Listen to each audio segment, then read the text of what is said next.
So the first major test we have lined up is the integral test. And this is section 11.3.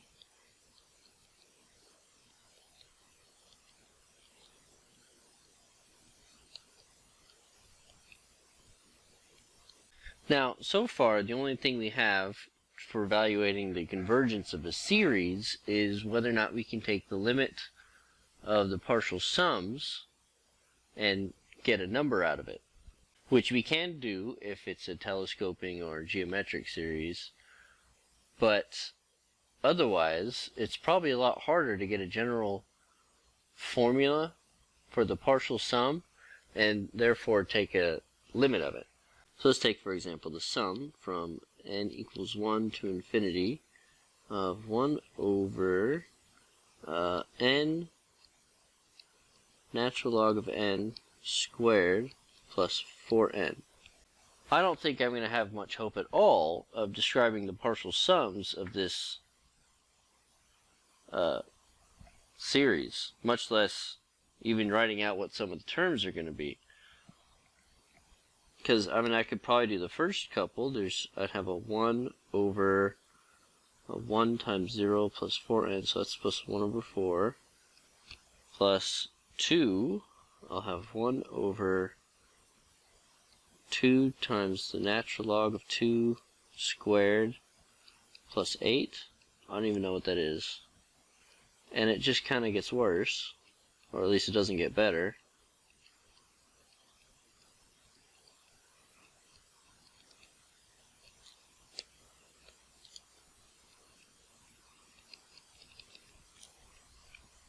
I have no idea what those partial sums are going to look like.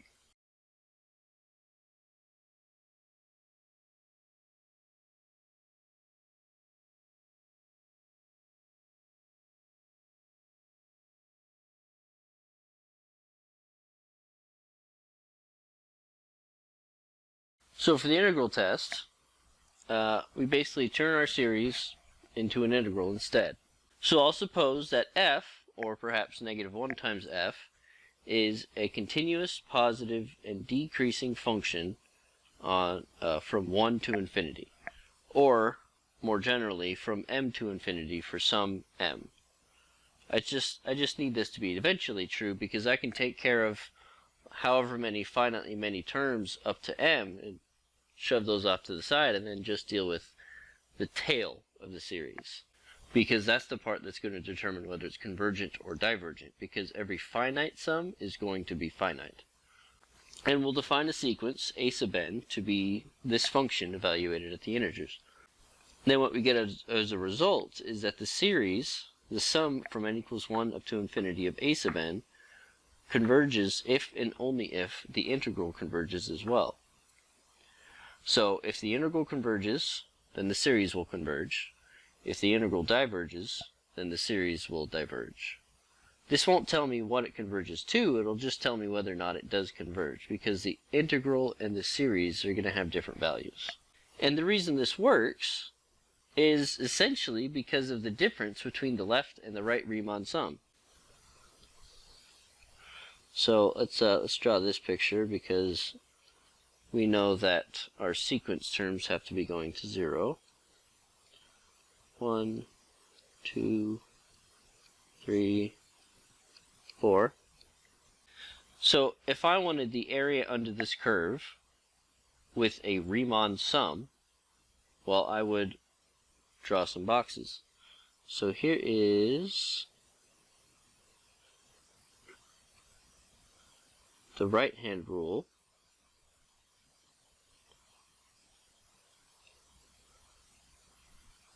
In this particular case, it gives me an underestimate. I have all these boxes. If I do the left-hand rule, I guess not this first one because I'm supposed to be going from 1 to infinity, but if I did the left-hand rule, I get all of these upper boxes.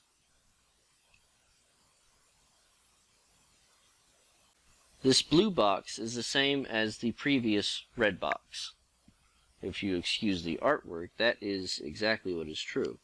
So I'll call this blue 1, blue 2, blue 3, blue 4. This will be red 1, red 2, red 3, and down here would be red 4. And this would proceed accordingly. Now what we notice between the left and the right Riemann sums is that the right-hand rule for my decreasing positive sequence is always an underestimate, and the left-hand rule is always an overestimate. Now the blue ones, or actually the red ones, since this goes off to infinity, let's notice that red 1 is equal to blue 2, red 2 is equal to blue 3, and in fact in general, R sub n is equal to B sub n plus 1. So the only difference between the sum from n equals 1 up to infinity of R sub n, this would be equal to, technically, the sum from n equals 1 to infinity of B sub n plus 1, or n equals 2 to infinity of B sub n. So the only difference between these two series, or Riemann sum estimates of the original function, f of x, is the first blue box, B sub 1. So the sum, n equals 1 up to infinity of B sub n, the blue boxes, those are always greater than or equal to the function. Actually, I shouldn't put f of x, I should have the integral from 1 to infinity of f of x, because they represent the area under the curve. And similarly, the red boxes were always an underestimate. So these are below the boxes, or below the curve. But R sub n equals 1 is the same thing as the B sub n equal to 2. So this one is equal to the sum n equals 1 to infinity, not n equals 1, but n equal to 2 of B sub n. That's what I declared up there. But since B sub n from n equals 1 is greater than the integral, or the Riemann sums from the blue rectangles are bigger than the integral, this is actually bigger than the integral from n equal to 2 to infinity of f of x. And these are all a bunch of inequalities I've derived from the picture I wrote up above there. So based on the series that I might be comparing to, I'm technically going to be using these values. So the sum of B sub n, is actually what's representing my series. So since the series n equal to 1 to infinity B sub n, which is equal to some number B sub 1 plus sum from n equals 1 to infinity, 2 to infinity of B sub n, which is less than or equal to B sub 1 plus the integral from 1 to infinity of f of x dx, because the B sub n's were equal to the R sub n's at a previous stage. So the sum from 1 to infinity of B sub n is equal to B sub 1 plus the sum from 2 to infinity of B sub n. But the sum from 2 to infinity of B sub n, my left-handed rectangles from the Riemann sum, are equal to the parts from the right-handed rectangles of the Riemann sum from 1 to infinity. And those are an underestimate of the integral from 1 to infinity, so this is less than the integral from 1 to infinity here.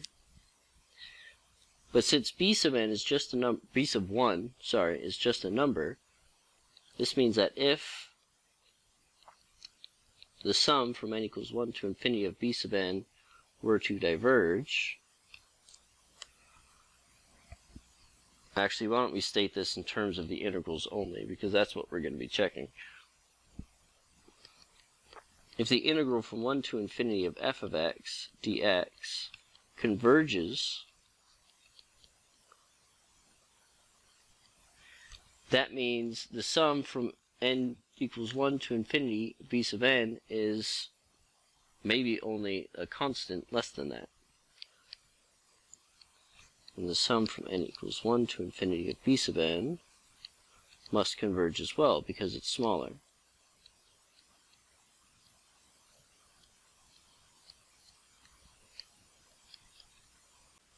On the other hand,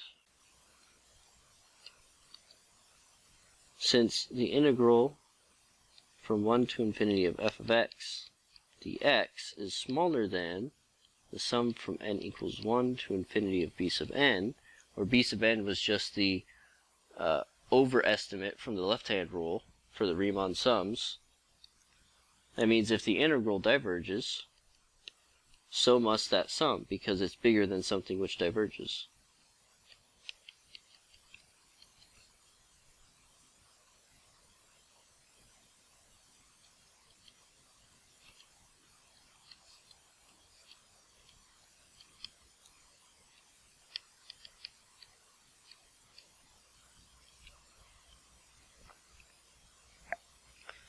So why don't we do that to the first series that I wrote, or see what this looks like.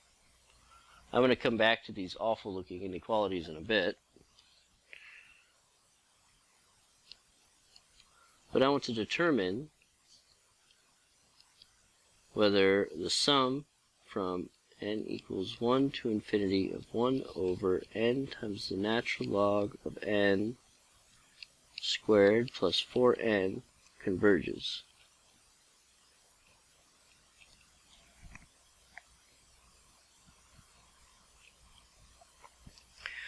And to do that, I would just immediately translate it into a function of x, which will be the integral from 1 to infinity of 1 over x ln x quantity squared plus 4x dx. And I want to determine whether this integral converges, but I'm really good at doing integrals now. So what would I do? Let's see. I could factor an x out of the bottom to make it look like 1 over x times the natural log of x squared plus 4. So it seems like if I let u be equal to natural log of x, so if I did squared, I would have to do a chain rule, and I would still have a natural log of x left. So I'll just let u be equal to the natural log of x, because I have a 1 over x here. So my du would be 1 over x dx.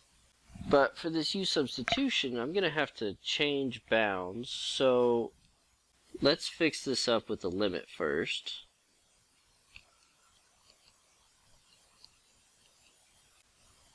Because then, if you plug in 1 for x,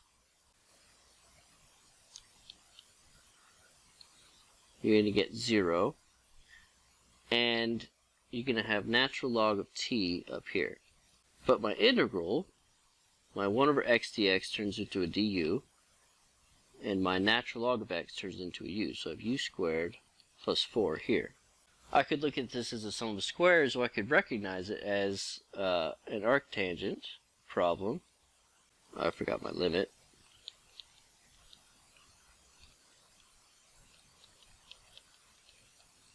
So I should have the limit as t goes to infinity of, let's see, that would be 1 over 2 arctangent of u over 2. And that goes from 0 to the natural log of t.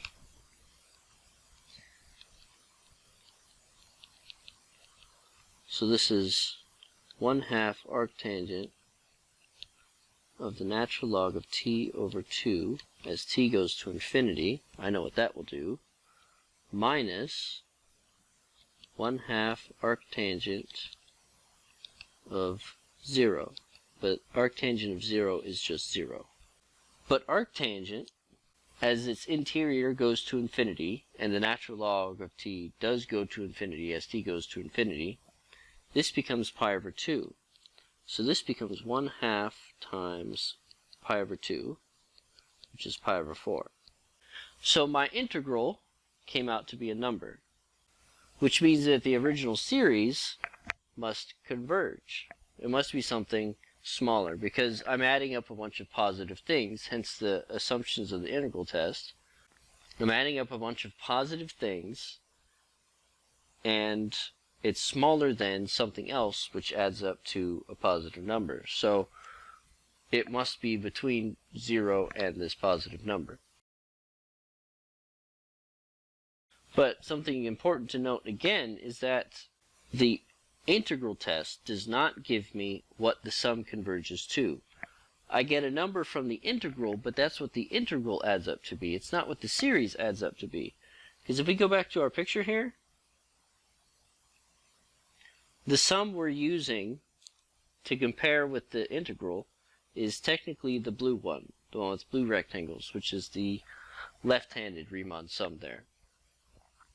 So the integral is technically going to be something a little bit less than what the actual series comes out to be.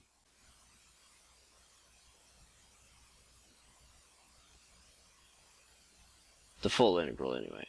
So the integral test, because of those inequalities I had above there, does actually have an estimation property, or an estimation for the remainder.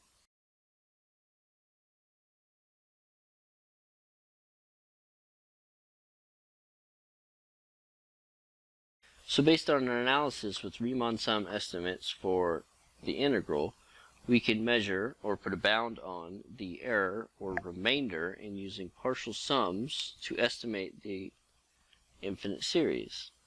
We do this based on exactly the inequality I wrote earlier.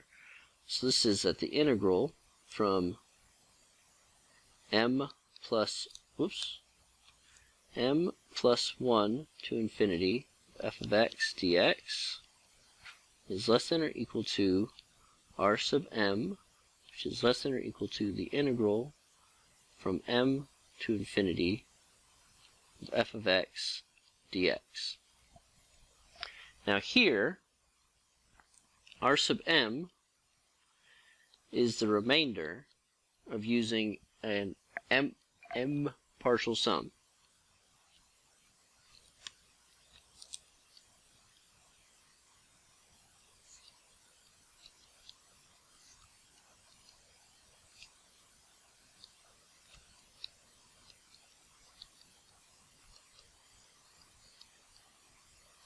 So in other words, S sub m plus R sub m is equal to the sum from n equals 1 to infinity of a sub n.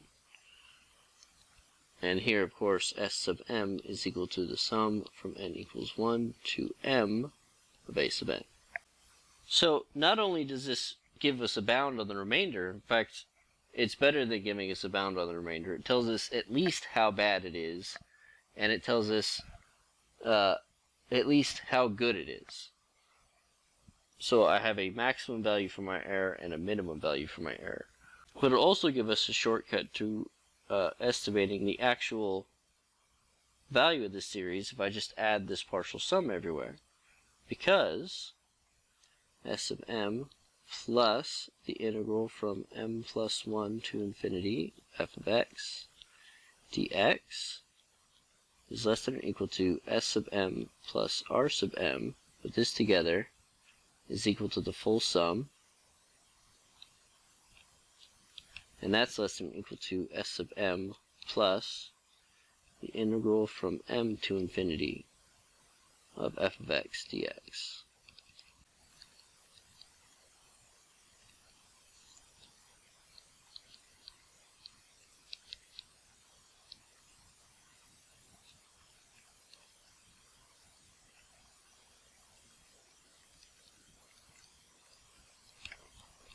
So I want to estimate the sum as n equals 1 to infinity of 1 over n squared using only 5 terms.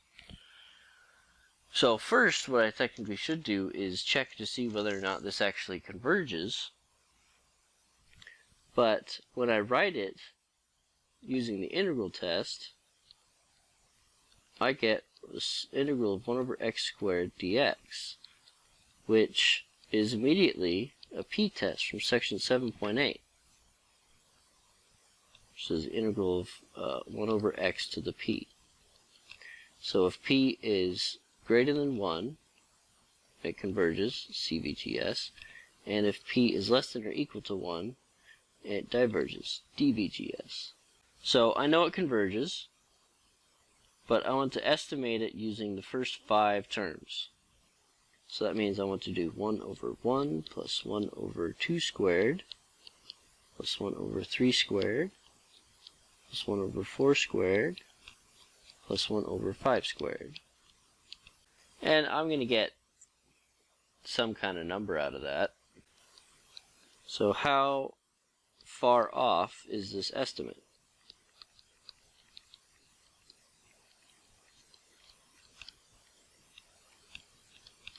Well, we can estimate the remainder by using the integral test, or the remainder for the integral test, because that's going to be the integral. I used n equal to 5, so this would be an integral from 6 to infinity of 1 over x squared dx, which should be less than or equal to r sub 5, which should be less than or equal to the integral from 5 to infinity of 1 over x squared dx. But I can do these integrals. Because x to the negative 2 that I have here, I can do that with just the power rule. So this one is, let's see, negative x to the negative 1 evaluated from 6 to infinity. I'm going to be kind of lazy with my improper integrals here, because this is going to be 0 plus 1 over 6. This one, negative x to negative 1 from 6 to infinity, give me a similar thing. I'll have 0 plus 1 over 5.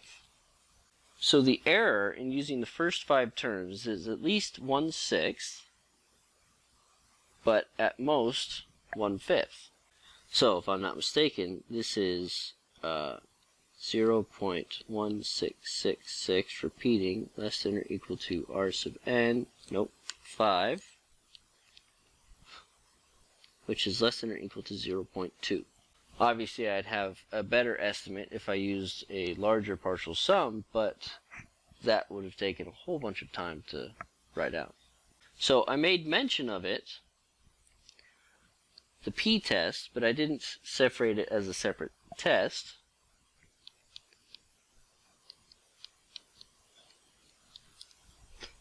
Certainly, whenever I have the sum from n equals 1, or from wherever I want to start, to infinity, of 1 over n to the p, this turns into, not the sum, but the integral from 1 to infinity of 1 over x to the p in the integral test.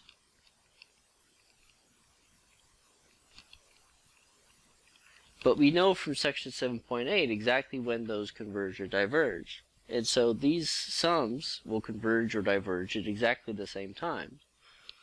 If p is greater than 1, both diverge by the integral test.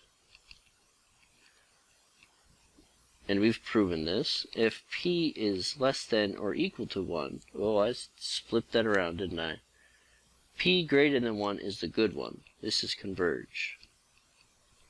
But if p is less than or equal to 1, both must diverge.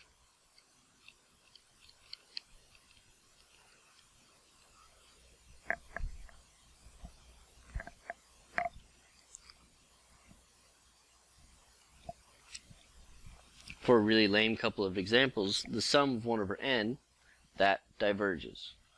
That diverges exactly because of this integral test, or this p-test. And the sum from 1 over n to the 0, well, that's a constant 1, and so that's definitely going to diverge. So for the sake of completeness, the other type of question I could ask about the remainders is, how many terms will I need to ensure a remainder of a certain size?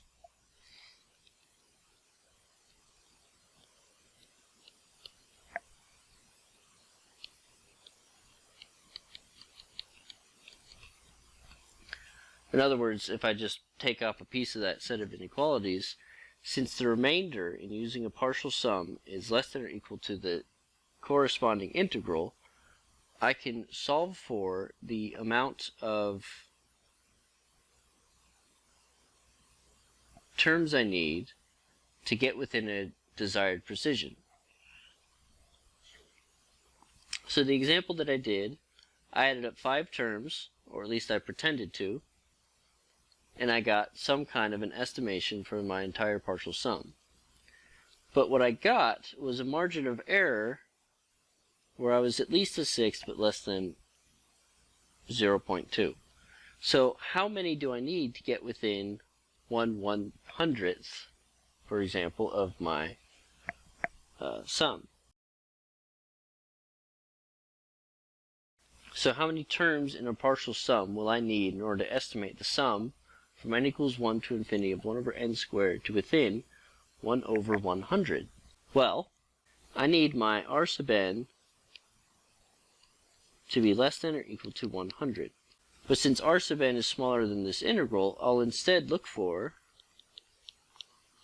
the integral from n to infinity of 1 over x squared dx to be less than or equal to 1 over 100. And that'll be good enough for determining how many I'm going to need. If I get more than that, I'll have a lower error, and we'll be happy.